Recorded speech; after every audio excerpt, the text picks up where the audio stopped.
Hey guys, it's me, Eric. I'm painting the walls again. Yay! Honestly, I felt like I've repainted these walls, or the walls in general, just like 20 times last year. Like, I've repainted my bedroom walls, the office walls, the garage walls, the bathroom walls, girlfriend's bathroom walls, friends' walls, just a lot of walls. Um, Anyway, this story is quite funny. So, you know about this superstition, like, not walking under a ladder when someone's on it, or just not walking under ladders in general, um, stepping on a crack, you break your mama's back, knocking on wood for superstition, those types of things. And quite funnily enough, that story is kind of related to this. Since I'm Asian, you can probably tell where this is heading towards. So my mother and my uncle are talking in FaceTime, and he was just kind of like talking about the economy. Things aren't not looking too great. We own a business ourselves, and my mother was also talking about we're not really making any money as much, and this is during the off season or the mid season of like a lot of businesses are just not as busy. And what ends up happening is like he suggested that my mother to look into the garage and see what's going on. And he saw our shoe rack. And our shoe rack is one of those IKEA like DIY type of things. They're just open platforms where you put your shoes on it. And he was saying, "Look, we're losing a lot of money because you're losing a lot of money because your shoes are open. And open shoes means you're losing money that's falling out, and you got to put a closed container." For some reason, my mother had an epiphany saying that that is exactly one of the reasons why we're not making money. And, you know, in Asian culture, money is so intertwined. It's quite funny. There is like a comedian, what's his name? Ronnie Chang. And he explains why Chinese people love money. And this is like no joke. There's literally a god of money. Like he explicitly explains in terms of like just we just celebrate and we give money to people in a red envelope. And Gong Qi Fa Cai is like, I hope you get rich. Like that's the hilarious part about this story. And so it came to the conclusion that my mother said, "Hey, we need to buy a shoe cabinet so we can store our shoes. So that way we can store our money and not lose any more money." She tells me this. And I was thinking, man, I'm a really handy person. I could totally make cabinets. And me not having any prior experience of making cabinets, especially this size, I thought, wow, how hard can it be? And it was definitely hard. It was not easy at all. Okay, that's a big stretch. It was actually quite challenging and fun to do, and I enjoyed it a lot.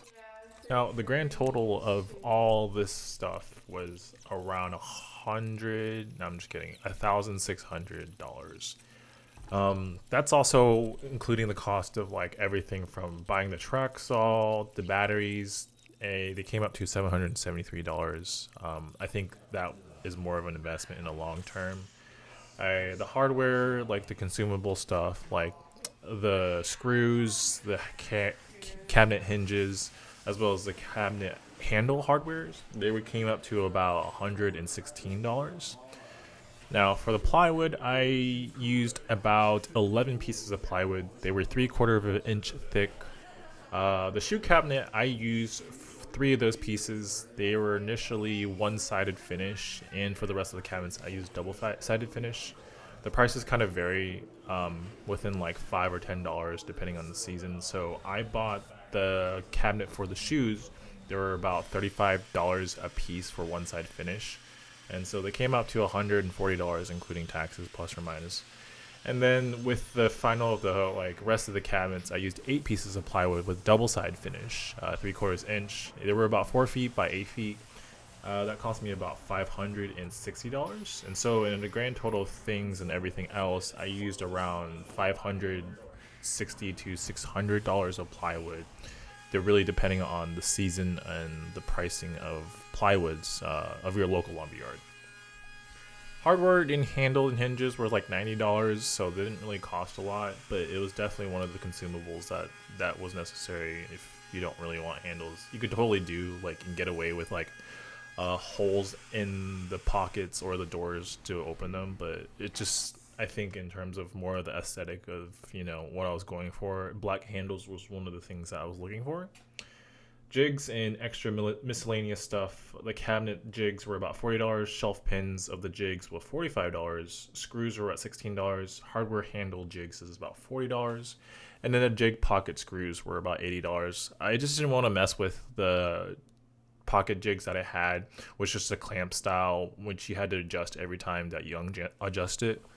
It was just a pain, and I could just foresee in the future that it was just gonna waste a lot of time, probably save me about 2 to 3 hours more time. And that came out to a grand total of $221 just for the jigs, and that's including the screws. And the grand total of the projects, that's including all the tools and hardware and new stuff, came up to $1,644. Now, if you took out everything else other than just the hardware stuff in the wood, I think it would probably be under around $800. In terms of projects and longevity, I think that if you're going to be investing in tools and you're going to be knowing that you're going to make more cabinets, I think it's worth the investment to buy quality tools. I did think about buying Festool tools, but the price tag kind of shunned me away. It was sort of way more expensive, and I wasn't really in the ecosystem for Festool, but in Rigid I already was, so I was just looking for a better track saw. I made my own track saw in the beginning, but it didn't really work out as I planned it to. There was a lot of weird wonky cuts at the end of the cuts of the edges, and there wasn't really a guide to prevent me from moving the saw without veering off to the end of the cut. So if you think about a ruler and you draw a pencil right across, the ruler will prevent you from drawing a line from the other side of the ruler, but it won't prevent you from drawing from the outside of the thing. And so some of my cuts near the end, I would probably have to do a double cut just to get it straight, and that was one of the problems I was noticing. And so I think it would have been a lot safer if I had bought the track saw, and so I just decided to buy once, cry once type of thing, and it was totally an investment. I did a couple of mock-ups and designs of the cabinets. I realized that a lot of the cabinets were not the way I wanted to look, and for the suggestion, my father said we should totally build a cabinet with a bench in the middle. And I've made some designs just to see the measurements and how it looks, and I think I like the way it was the half cabinets and the full tabletop, so that way you can use way more tabletop space. Pretty much at this point, the cabinets are self-explanatory. Just cut the dimensions of each cabinet, built them for each one steadily, and then I was just seeing how tall these cabinets were and just looking and getting a feel. Of course, the walls are not straight, so I had to also butt them against the wall and force them in terms of getting it level. At this point right here, I'm notching out the bottoms because I didn't want to get rid of the kick plates on the bottom of the wall. And for future projects, that way I don't have to do more work. This part right here, I'm just securing it to the wall because per code, you do want to screw them into the studs or any type of wall, so that way the cabinets do not fall for just safety reasons. And then we have Goose, a cute dog. He just likes watching me do stuff, which is really cute. He also likes to steal a lot of pieces of wood and tools for some reason, but he just a really cute Australian Shepherd dog. Alright, so for the second cabinet, it is a mid-sized cabinet, or about half the size of the tall cabinet. I made it for the height about the same height across, or a little bit taller of the height for the toolbox that I had. I bought this cabinet a couple of years ago, but unfortunately the wheels are falling off and disintegrated, so it's just on plastic casters. All the cabinets, I made about 4 floating cabinets above the workshop bench.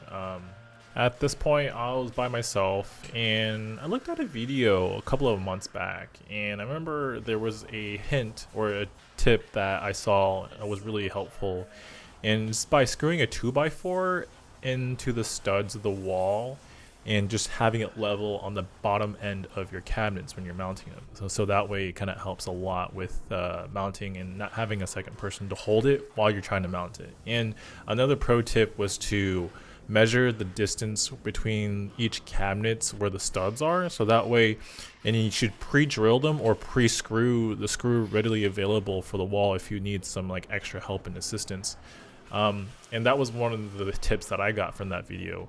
As you can see over here, I'm just testing the cabinets and how strong and hold pretty much it's my entire body weight, like 200 pounds plus the cabinet, like box itself was like maybe 40 to 50 pounds, I would say. So 250 pounds is not bad for holding strength for each one. I made sure each part of the backing of the cabinets were reinforced with like 6 inches, every 6 inches on the back of screws, so that way they won't ever fall off. And I also made sure to screw each screw in between each cabinet, so that way they hold together, just in case if one does fail, we don't have one cabinet that just falls down and, you know, hits somebody, and that wouldn't be really good. All right, so here we are putting the top of the workbench. And so pretty much I am doing a thing or a tip technique, what do you call it? A scribe line, or a joinery scribe line to be more specific. And you're going to come up to a wall that's not going to be even, and you're going to butt up it against a wall, and you're going to have to do a thing called scribe line. And all it is that you have a space between your pencil and the wall, and you just draw across and you cut within the lines, and you should have a flush cut, and it makes your work 10 times nicer. Alright, we are to the cabinet doors. I am using a jig that I bought from Craig, or the brand called Craig, from Home Depot. You can buy them online or in the store. They're pretty much everywhere. I'm also using a door hinge hardware called Berta. I ordered from Amazon. You can get a pack of 25 for $41, which is not bad. One of the nice things about these hinges is that they're soft close. They have a disconnectable mount, so you can actually take the mount before you mount onto the cabinet, instead of, you know, how traditionally you mount the doors with the hardware cabinet on it and trying to hold it and screw it in. It was like really difficult, but the nice thing about it is that you can mount the brackets first and then snap on the cabinet doors. Makes your life way easier. And the last final touches, I made a box for the shoes or any type of miscellaneous stuff, and a bench that goes across, and I reinforced it with pocket screws and a piece of extra plywood onto the side.